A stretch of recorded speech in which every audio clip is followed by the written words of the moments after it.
Hello, I'm Rebecca the Maths Lady, and in this video I'm going to be explaining all about how we teach children about three-dimensional shape. I'm going to cover how we teach children about the names of three-dimensional shapes, how we teach them about faces, edges and vertices. We'll talk about teaching them about building shapes and nets of shapes, and finally I'll explain a bit about surface area. I'm not going to cover volume in this video, that will be in the next video. Right, let's get started. Naming three-dimensional shapes. Well, the first thing is that you're going to need a set of the common three-dimensional shapes you'd expect children to be able to name. You don't want to be doing this in the abstract. You don't want to be using pictures of three-dimensional shapes, a two-dimensional experience to understand three dimensions. If you haven't got any and you can't afford to buy any, you're going to need to make some. Perhaps you could get the children involved in making these shapes out of card and the nets of shapes, which I'll explain later on. Although that's not ideal for a sphere or a hemisphere. There are your first two shapes, but there's so many examples of those in the real world that you should be able to find something you can use. The next shapes your children should know are the cube and the cuboid. If you notice, this cuboid has a square end. That's not necessary, and it is nice to talk about what properties a shape requires to be named in that way and the extent to which you can vary the shape and it will still be that shape. Then we have our pyramids. A triangular based pyramid.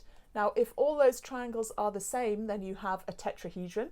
That's a regular pyramid. All the faces are equilateral triangles. But this is an ordinary triangular based pyramid. And again, you could talk about how you could vary that pyramid. Do all these triangles have to be the same shape? Does the top vertex need to be exactly above the center of the base? And then, of course, we can vary the base of the pyramid. Here's a square-based pyramid, and you can have pyramids with any base. And a cone has a circular base, and you could argue that it has an infinite number of triangular faces, which is an interesting argument to make. And then children also need to be able to spot prisms, which have the same cross-section all the way through when you slice the three-dimensional shape. Here's an octagonal prism, a pentagonal prism, got a triangular prism here, and a cylinder. It's another special form of prism. And ideally you want children to make these shapes, even if it's only temporary. If you're doing some baking, quickly make your three-dimensional shapes out of your dough before we move on and roll it out and do something else. But if you can make them in craft, ask them to name and vary their shapes. It gives them such a powerful multisensorial experience of three-dimensional shape. They're likely to understand the whole topic much better. When we're building three-dimensional shapes, either with dough or with Polytron or whatever materials, it's great to get children to be creative, to invent shapes and try and name them. That's a powerful activity too. So once children have good internal images of their three-dimensional shapes that they can manipulate and explore in their imagination, we can start to talk about faces, edges and vertices. And we need to be clear about which is which. A face has two dimensions. It's a flat surface. So there we have a rectangular face.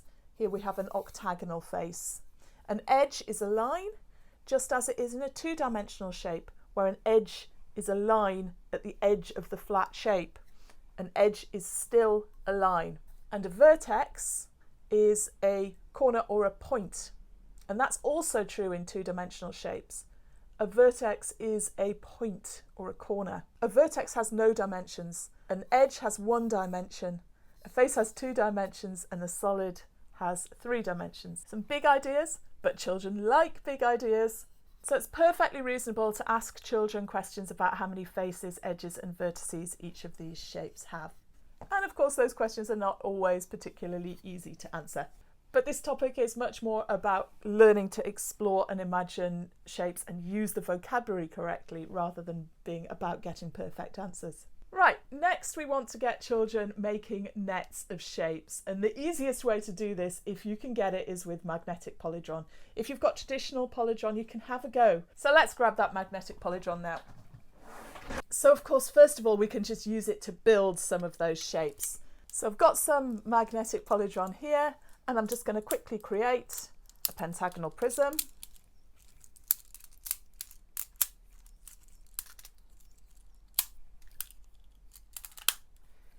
It it really is that easy, and we can talk about the faces, edges and vertices, of course. And once we've got our shape, we can open it up and show a net of the shape. So there's a net of our pentagonal prism. And there's plenty of work in exploring nets using practical materials like Polygon. And of course, children should also make nets of three-dimensional shapes out of paper or card. When children are creating nets of three-dimensional shapes, you can give them approximate drawings that they have to draw perfectly. So they have to get their angles measured correctly and drawn correctly, and their sides and lengths measured perfectly. And that beautifully consolidates their work on length and angle and accurate drawing. And I just want to take the opportunity to recommend these fantastic books by Tarquin. I used them as a child. In here you get some beautiful nets that are really well designed. If you're going to make solids that are going to work, you're going to need tabs. I may make you some worksheets of some nets at some stage, but these are beautifully produced. They're just the right thickness of card in here so that they really work. They always have. And even in just one book, there's some beautifully challenging work for your children who are flying ahead, who often need the chance to develop their fine motor skills. And you should also find that if you're giving incentives like doing some fantastic work like this, more children are likely to fly through their number work. One final task that's really nice. How many ways can children draw arrangements of 6 squares? Obviously 6 squares in a line would be one.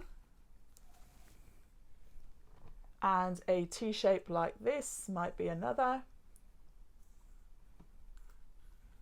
And they should be able to come up with lots. But then the next question is, which of those would fold up to make a cube and which wouldn't? And of course they will need to be able to cut out those shapes so they can try it, or do it with Polygon or something like that. So as we develop children's ability to understand and sketch nets, we can go on and think about the surface area of 3D shapes. What's the surface area of this cuboid? In the initial phase, I would actually ask children to create a net for it on squared paper, and then they can just count the squares to see the surface area of the shape. It gives them such a deep understanding of what's actually going on. And of course, before too long, they'll be seeing these kinds of questions on exam papers, which are flat paper. And they'll be trying to understand images which are in 2 dimensions. And if they've got plenty of experience in 3 dimensions, they'll be able to do that. But if they've not got this concrete experience, many children really struggle. And once they've got the basic idea of surface area, that surface area is the area of the net of the shape without it having any flaps for gluing the shape together, then you can set them lots of different cuboids and see if they can start to describe their strategy for finding the surface area that doesn't involve doing all the calculations in detail. And of course that links back to our work on formulae, and here's a link to that video if you want to look at it. And that's pretty much it. There's just one extra thing that's worth looking at that's often not specifically mentioned in curricula, and that's planes of symmetry of 3-dimensional shapes. How could we cut this shape with a single slice to show symmetry? How many ways can we do that? How many cuts can we make? What about this square-based pyramid? What about this cylinder? Talking about planes of symmetry in 3-dimensional shapes stimulates powerful and interesting and relevant conversation that will consolidate children's understanding of both 3-dimensional shapes and of symmetry. So that's it. I really hope you enjoy your work on 3-dimensional shape. What a treat of a topic it is. If you can't afford magnetic Polygon, use clay, use dough, use Play-Doh, definitely use card, definitely get children building shapes. They will love this topic anyway, but your magnetic Polygon is worth fundraising and saving up for in the long term because it's such a lovely material to play with. So your takeaways from this video: children need to be able to name 3-dimensional shapes. They need to know the standard names such as prism and pyramid and what those mean. And they need to try and use vocabulary about naming shapes creatively to describe shapes beyond those standard shapes to consolidate that. They need to know about faces, edges and vertices and be able to clearly see, define and imagine them and count them. And they need to be able to picture and draw the nets of 3-dimensional shapes and understand surface area. And it's really powerful to get children talking about planes of symmetry in three-dimensional shapes, and also to get them doing very accurate drawings of nets of three-dimensional shapes where you've sketched them with rough approximations to the angles, but you've labelled the angles so they can then draw them perfectly. In the next video, I'll be exploring three-dimensional shape a little more, because that video focuses on volume, and obviously the two topics are connected. I hope you'll join me for that video soon. If you've not subscribed to the channel yet, please subscribe to it so that you can find these videos again. If you've any thoughts, comments, questions, suggestions, please post them in the comments. They're always really welcome. Enjoy your maths teaching. Bye for now.